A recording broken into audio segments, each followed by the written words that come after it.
think I'm pregnant. When should I take a pregnancy test? That's what this video is about. Thanks for clicking on Simply Tanika. How are you ladies doing today? If you're new here, welcome. Let me know where you are in your journey to have a baby and bring home that baby. If you are returning, welcome back. I missed you ladies. I'm glad you're here. You've emailed me a lot about this question, so I want to answer your questions and I want to save you some money.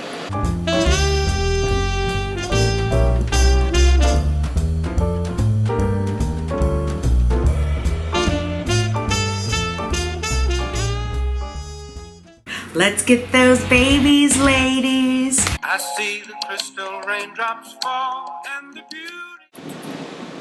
I think I'm pregnant. When should I take a pregnancy test?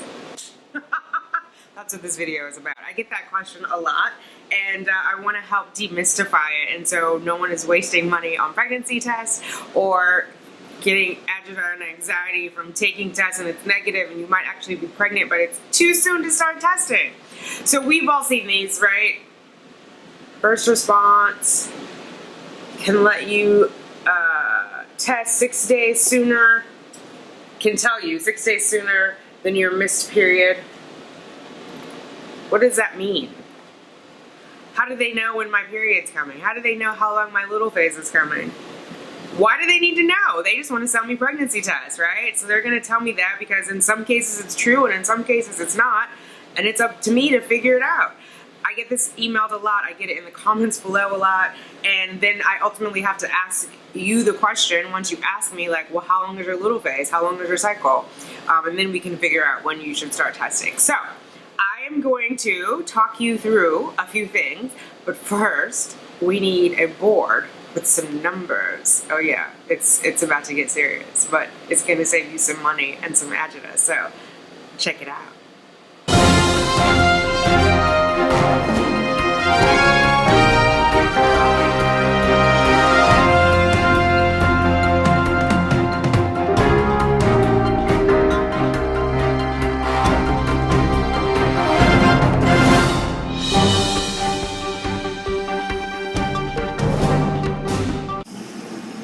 Okay, ladies, you know it's serious when we've got to write it all down to get to the good stuff, but I just wanted to make sure I was clear so that you guys understand when you should be testing. I get that question all the time. I want to give you the tools to answer it for yourself. So let's look at a typical 30-day cycle. Cycle day 1 is the first day of full bleeding. I think that's self-explanatory, not spotting. First day of full bleeding, so if you start spotting on a Thursday and you have full bleeding on a Friday, cycle day 1 is Friday. Alright, so that is your follicular phase of your cycle. You're going to go all the way through ovulation.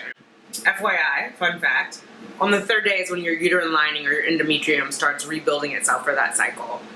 So it's good to exercise and get oxygen and all that fun stuff. But anyway, this period here, up until ovulation, is your follicular phase.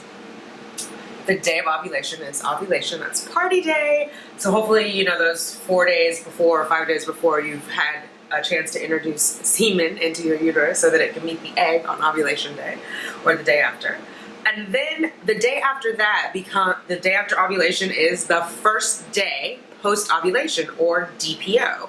So that's DPO1, you got it, which starts your luteal phase. And we all have different lengths of luteal phases, and that's where it gets tricky with these tests that tell you, oh, 6 days before your next missed period, you can test. It's not true, depending on your luteal phase length. So in this example, I gave a 15-day luteal phase. So 15 days post-ovulation, the next day is either cycle day 1 or you're pregnant. And it's not cycle day 1. But so when it says you can test 6 days prior to your missed period, you're going to start counting from that day after when your luteal phase is meant to end. So in this case, on cycle day 30, which is 15 DPO, the next day, if you have a 30-day cycle, would be cycle day 1. If you don't have a cycle that day, that's the first day of your missed period. So we'll count back 6 days. 1, 2, 3, 4, 5, 6, which is 11 days post-ovulation, 11 DPO. So that's a reasonable time to start testing. I think a lot of women have gotten a positive on that day. If you don't get a positive on that day, you can test the day after, 12 DPO, 13, 14. You still have time. if you're just itching to know. It's always best if we can wait until our missed period, but as long as we've been TTC, it's probably hard. Most of us have become POAS addicts, pee on a stick addicts, myself included. So it's hard to wait, but let's not waste our money either. Let's figure out when is the smart time to test, where we would get information that's valuable for us. Okay, then we're gonna move down to cycle day 28. I'm going to readjust the camera so you can see this. One moment. All right, I'm back. I'm crouching. Okay, so if you have a 28-day cycle and you have a 15-day luteal phase, again, like we had in the 30-day cycle. So here we're ovulating on cycle day 13. That's how we get the 15-day luteal phase, because then we have 15 days from the day after ovulation until the end of that cycle in our 28-day cycle. So cycle day 28 is also 15 days post-ovulation, 15 DPO.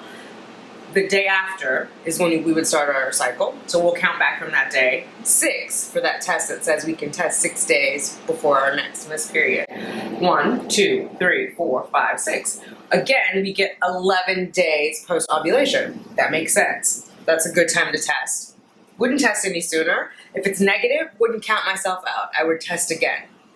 But if we're just itching and our addiction is calling, and there are sticks to be peed on, wait until 11 DPO or cycle day 24 in your 28-day cycle.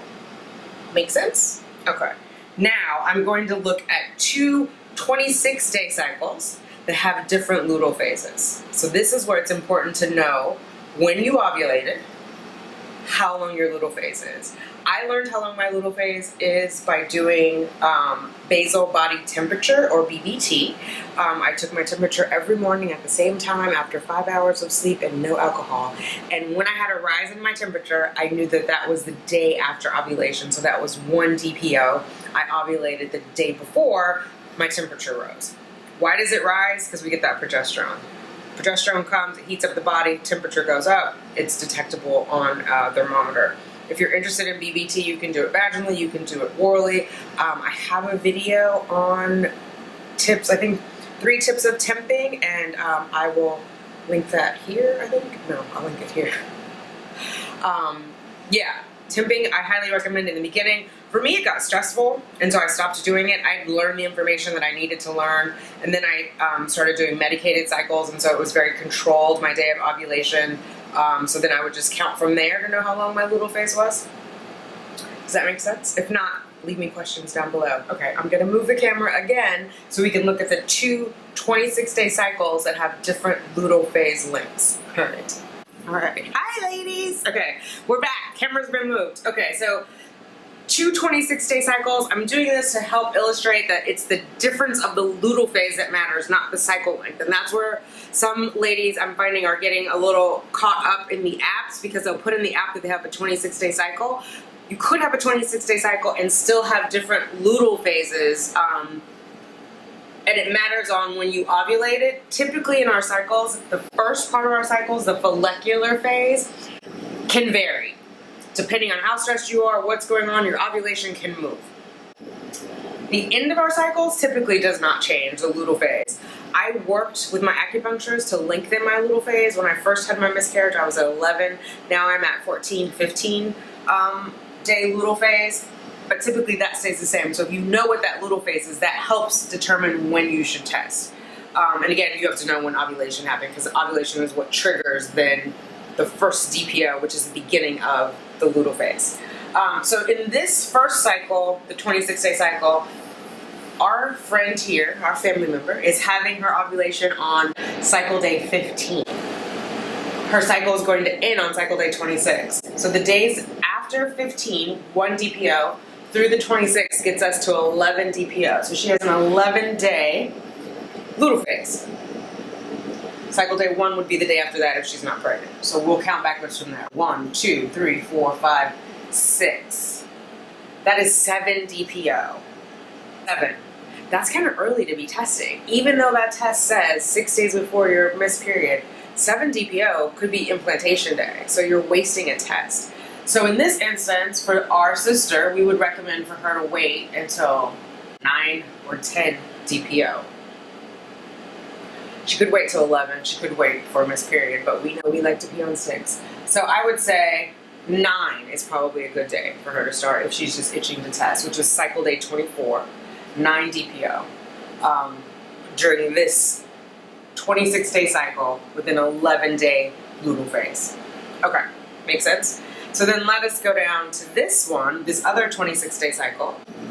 Our sister in this instance is going to ovulate on the cycle day 16, which is here. So then 1 DPO is cycle day 17, right? CD 17, cycle day 17, is her first day post-ovulation. Her last day, we already said she has a 26-day cycle, will be cycle day 26. But that gives her 10 DPO, if we count it out, right? 1, 2, 3, 4, 5, 6, 7, 8, 9, 10. 10 days post-ovulation, 10-day luteal phase. The day after, if she's not pregnant, she'll start her period. That's the day that she's expecting her period. If it's not there, that's the first day of her missed period. So we'll count from there. 1, 2, 3, 4, 5, 6. 6 days back is 6 days post-ovulation. That's way too soon to test, right?